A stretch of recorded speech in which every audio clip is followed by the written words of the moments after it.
Este es un mensaje predicado en Living Word en español, donde Cristo es el centro. Para más información, visítanos en livingwordefc.org. En las últimas semanas, si tú te acuerdas, hemos estado hablando acerca de este tema del sufrimiento, el cual no ha sido fácil, no ha sido nada grato, ¿verdad?, hablar sobre estos temas, pero hay una certeza que nos da la palabra. La Biblia, cuando tú y yo la leemos, nos da esa certeza, nos da esa claridad de qué camino es el que estamos andando, cuáles pasos son los que tenemos que caminar, ¿verdad?, para enfrentar lo que sea que venga en nuestra vida, cualquier cosa que acontezca. Y algo que hemos aprendido es que en el contexto cristiano, en el contexto de fe, también sufrimos, también son situaciones que pasamos, que Dios permite que pasemos. El cristianismo no es un tema de que todo va a ser color de rosa y de que todo se va a solucionar, sino más bien lo que la Biblia nos enseña es de que aún en el sufrimiento tenemos una esperanza. Podemos estar firmes y Dios nos ayuda. Y esto lo podemos llegar a experimentar, como lo hemos estado viendo en las últimas sesiones, quizá de manera individual, ¿verdad? Cómo es que en lo personal yo sufro, pero es una experiencia que también se puede presentar en la comunidad. ¿Te das cuenta? Y el día de hoy, como cada primer domingo de mes, aprovechando que nos hemos preparado para celebrar la comunión del Señor, pienso que es una buena oportunidad para hablar de la importancia de la comunión en medio del sufrimiento. La comunión como iglesia en medio del sufrimiento. Tú sabes que la iglesia desde que comenzó, desde su inicio, presentó y enfrentó conflictos, oposición, ¿verdad?, lucha, rechazo. Desde que comenzó la iglesia ha tenido que enfrentar sufrimiento, incluso ha enfrentado la muerte, muchos de ellos. Comunidades enteras que fueron desterradas de sus ciudades, que fueron sacadas simplemente por lo que creían, por lo que predicaban, por lo que enseñaban. Su fe los ponía en una condición, en una situación de que eran identificados como creyentes, los cuales los llevaba a luchar, a batallar. Y te digo una cosa, no es muy diferente a lo que se vive hoy también en otros países. Decíamos hace un momento, qué privilegiados somos. Pero si tú te pones a pensar el privilegio que pueden llegar a decir o a tener en otros países, en Asia, en África, el cristianismo, cómo se está viviendo allá, cuando su fe es atacada, cuando sus creencias son cuestionadas, cuando son rechazados, su misma sociedad. Si lo pensamos, esa fe de nuestros hermanos que está siendo atacada es nuestra misma fe. Esa esperanza de nuestros hermanos que está tratando de ser apagada es nuestra misma esperanza. Por lo tanto, algo que tenemos que considerar, te digo una cosa, es que ese sufrimiento, esa lucha que están teniendo ellos, también nos ataca a nosotros. ¿Por qué somos parte de un mismo cuerpo? Somos parte de una misma fe y de una misma esperanza. Necesitamos aterrizar esto en nuestro cristianismo, hermanos. Somos un cuerpo. Pablo lo dice en 1 Corintios capítulo 12, versículos 26 y 27. Dice, si un miembro sufre, ¿qué? Fíjate en esto. Si un miembro sufre, todos los miembros sufren con él. Todos los miembros pasan por esa misma condición, por esa misma situación de dolor. ¿Por qué? Porque ustedes son el cuerpo de Cristo, dice el verso 27, y cada uno miembro el uno del otro. Si un miembro sufre, dice Pablo, todos los miembros sufren con él. Y esto es así, ¿por qué? Porque somos parte de un mismo cuerpo en Cristo. La verdad, hermanos, es de que no somos tan diferentes como pudiéramos llegar a pensar. De que están en otro lado, o están en otra iglesia, o están en otra cultura. Nada de eso nos separa. Nada de eso nos divide. Ni siquiera una denominación, ni siquiera el idioma nos separa, nos divide o nos pone en contra. Los creyentes somos iglesia. Y por lo tanto, somos llamados ¿a qué? A sostenernos unos a otros en cualquier circunstancia que pudiéramos estar pasando, que pudiéramos estar viviendo. Porque recuerda que es Cristo en nosotros lo que dejamos ver en nuestra actitud, en la respuesta que damos. En cada situación se trata de Cristo. Entonces consideremos cómo estamos viviendo hasta hoy nuestro cristianismo y cuál es el concepto que tenemos de la unidad. Porque déjame decirte una cosa. El sufrimiento individual de cada persona individualmente en la anatomía de la iglesia, por así llamarla, se convierte en sufrimiento grupal. Y por tanto requiere una respuesta grupal, un cuidado grupal. Es como cuando tienes un miembro lastimado de tu cuerpo. ¿Qué es lo que haces? No es que el resto del cuerpo lo desecha y dicen, no, hombre, corten el brazo, ya no sirve y deséchenlo. No, para nada. El resto del cuerpo, ¿qué es lo que hace? Lo cubre, lo cuida, lo protege hasta el punto de restauración, porque la finalidad es de que el cuerpo funcione completamente. ¿Te das cuenta?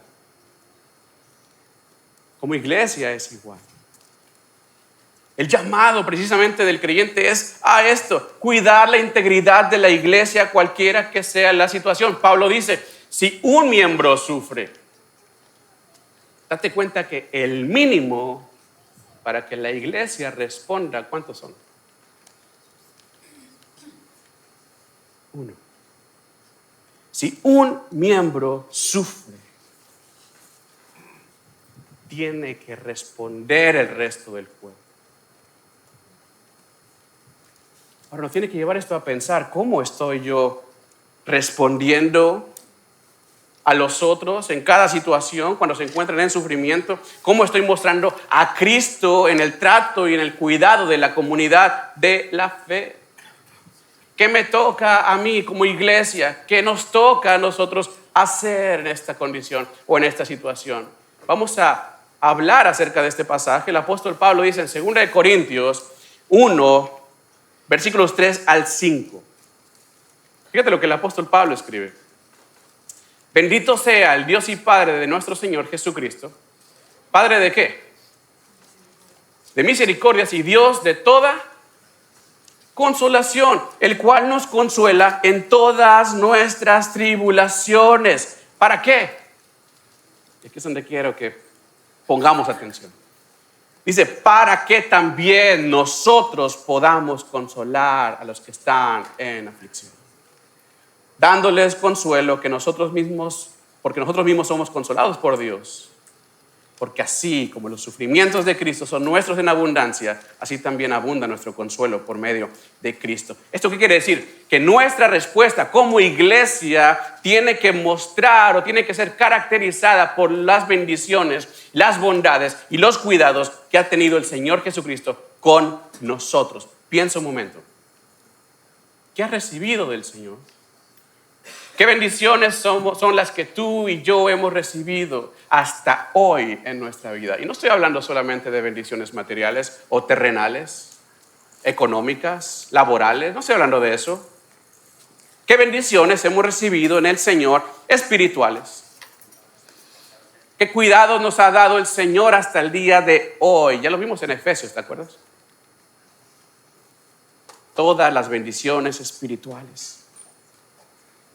Somos llamados a dar lo que hemos recibido. ¿Te das cuenta? Me encanta porque Pablo llama a Dios el Dios de toda consolación. Y fíjate en el énfasis que utiliza el apóstol Pablo aquí, donde él afirma que Dios es la fuente de la consolación.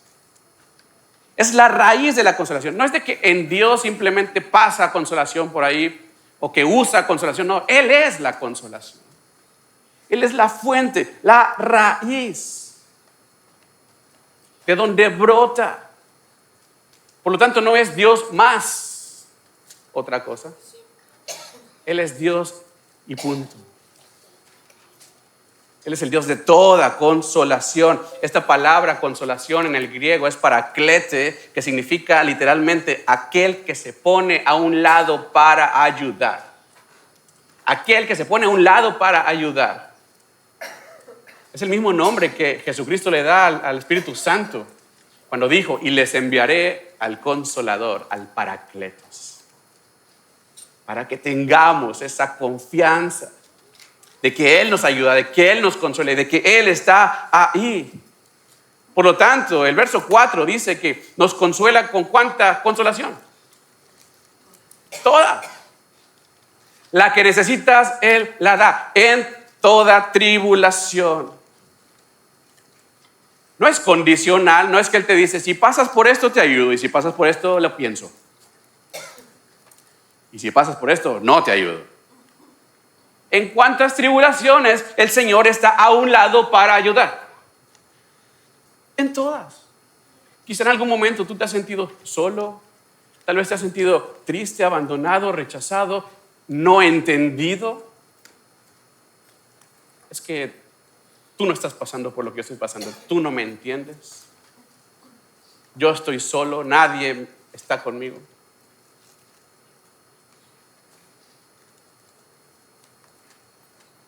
Según esto, Dios está a un lado de ti. Tú no estás solo. El Dios de toda consolación está a un lado siempre para ayudar. Y Dios permite el sufrimiento para demostrarnos que Él está ahí. Porque en qué otra oportunidad tú pudieras darte cuenta que el Señor es el Dios de toda consolación. Cuando necesitas ser consolado. Cuando tú necesitas ser levantado. Es la manera en que Él se manifiesta y te demuestra, hey, estoy aquí. La consolación que tú necesitas, yo te la puedo proveer. Y Él tiene esa confianza de permitirnos pasar por cualquiera que sea la tribulación, el conflicto, el problema, porque Él sabe y conoce que puede sostenernos. Entonces puedes enfrentar con esa confianza. Entonces puedes caminar con esa confianza de que Dios está a un lado de ti. Ahora, lo que Dios hace, si nos damos cuenta, más bien obra en nosotros esa obra de consecuencia. ¿Qué es esto? De que Él te da para que des. De que Él te enseña para que enseñes, de que Él te alimenta para que alimentes, ¿te das cuenta? Eso lo hace el Señor, por eso sigue diciendo el versículo 4, para que también nosotros podamos consolar, ponernos a un lado para ayudar a los que están en cualquier aflicción. Piensa esto, el consuelo que Dios te da a ti no es el fin en sí mismo. No es de que ya recibí tu consuelo, aquí se acaba, gracias Señor, sigo adelante. No. Considera esto. Si Dios te está permitiendo pasar por algún tipo de tribulación y te quiere consolar y te está consolando, es para que aprendamos a hacer una extensión de Él a cualquiera que necesita consuelo, que está al lado de ti. ¿Sí me explico? El propósito es que el creyente aprenda a consolar a otros siguiendo el ejemplo de Cristo. Piénsalo, Jesús nos sanó, Jesús nos levantó, nos perdonó, nos acercó a Él y aún estando sucios por nuestro pecado, nos abrazó y nos hizo parte de su familia. No importando tu condición, Jesús te abraza y te ama.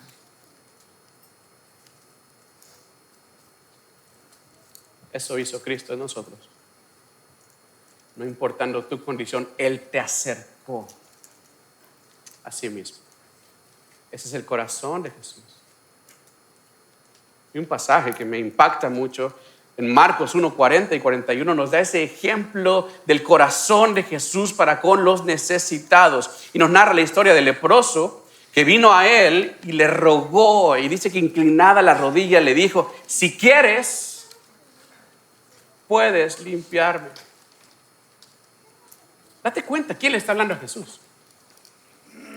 Un leproso El leproso era considerado como alguien inmundo.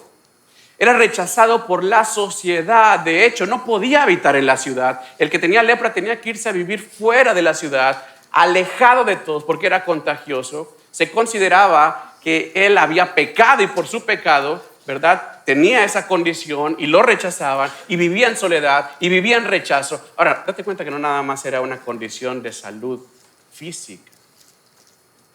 ¿Cómo crees que se encontraba él emocionalmente o espiritualmente? Yo no sé si tú en algún momento te has sentido en esa condición. Tal vez por un pecado, tal vez por una situación, una tribulación, que te sientes alejado, rechazado, que nadie te entiende, que ese pecado te ha puesto lejos de la comunidad. Pero ¿qué hizo Jesús? Verso 41.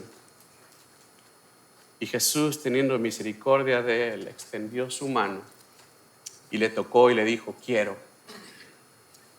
sé limpio. Si te pones a pensar, el Señor Jesucristo, con simplemente haber hablado, pudiera haberlo limpiado. Pero hizo algo más. Dice que extendió su mano y le tocó. Porque no nada más estaba interesado en su cuerpo, sino también en su corazón. Esa cercanía, ese toque, esa unidad, ese abrazo, le restauró también el corazón. Y le dijo, le mostró: aquí estoy y te hago parte de mí. El propósito era expresar compasión, cercanía, unidad. Eso hace el Señor.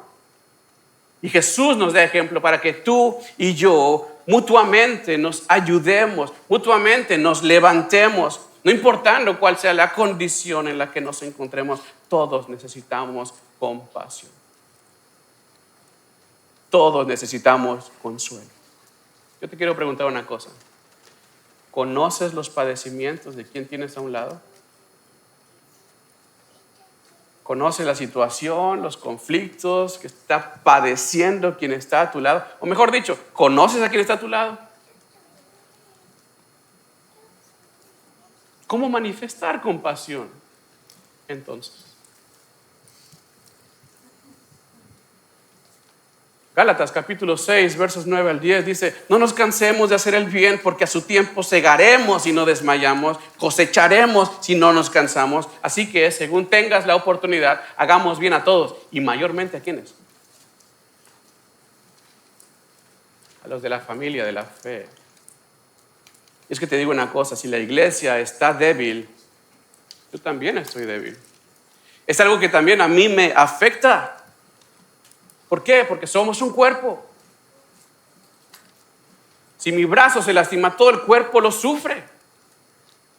Que no puedo trabajar igual, no puedo moverme igual. Si alguien de la iglesia está sufriendo, está batallando, está dolido, está lastimado, también me afecta a mí.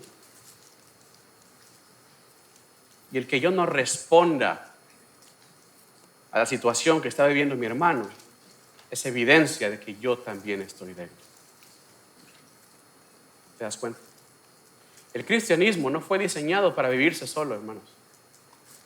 Y por lo tanto, tampoco fue diseñado para sufrirse solo. Dios nos consuela a través de la iglesia, porque la iglesia es el reflejo de Cristo y Cristo es el mayor ejemplo de compasión por los que sufren. ¿Te acuerdas lo que dice Marcos 9:36? Que Jesús, al ver las multitudes, manifestó su realidad. Tuvo compasión de ellos, porque los vio en una condición de necesidad. ¿Cuál era? Andaban como ovejas sin pastor. A eso fuimos llamados. A consolar, a ayudar, a levantar. Y lo que te quiero yo animar en este día es que comencemos como iglesia a construir relaciones, a hacerte parte de tu hermano en la fe. Recuerda que compartimos la misma esperanza. Es que, hermano, es que yo no tengo nada en común con ellos. Tienes a Cristo en común. Es suficiente. ¿De qué voy a hablar si no tenemos nada en común? Bueno, Cristo te salvó porque eres igual de pecador que el otro. Su amor lo tienes en común, su compasión, su consuelo lo tienes en común. Todos tenemos oportunidades para crecer en unidad, crecer en cercanía, y así podamos consolarnos los unos a los otros. La iglesia es tan fuerte como su miembro más débil. ¿Conoces las debilidades de tus hermanos? ¿Cómo podemos ayudarles? En este momento quizás tú no lo sepas. Y puedes voltear a tu alrededor y puedes ver a todos, a sus caras. Y tal vez no lo sabes, pero hay muchos que están sufriendo hoy. Quizás no lo sepas, pero hay muchos que están en dolor, en enfermedad. Hay mujeres que luchan con la infertilidad. Hay varones que batallan con proveer para su hogar. Hay hijos que sus padres se están divorciando. Hay padres que sus hijos están en drogas. Hay hermanos que están en duelo por la pérdida de un ser querido. Hay personas con corazones rotos. Hay personas que se sienten solitarios, abandonados, insatisfechos. En este momento hay muchos que están desesperados, sedientos de compasión. Y quizás no lo expresan, pero si tú pudieras escuchar el clamor de sus corazones, te digo una cosa, no dudarías en correr a abrazarlos.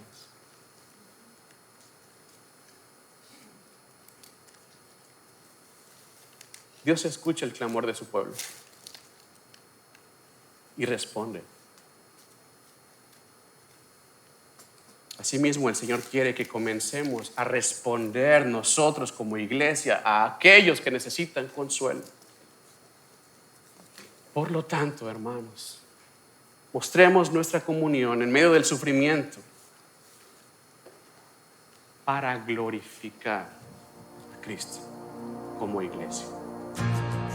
Este fue un mensaje predicado en Living Word en español, donde Cristo es el centro. Para más información, visítanos en livingwordefc.org.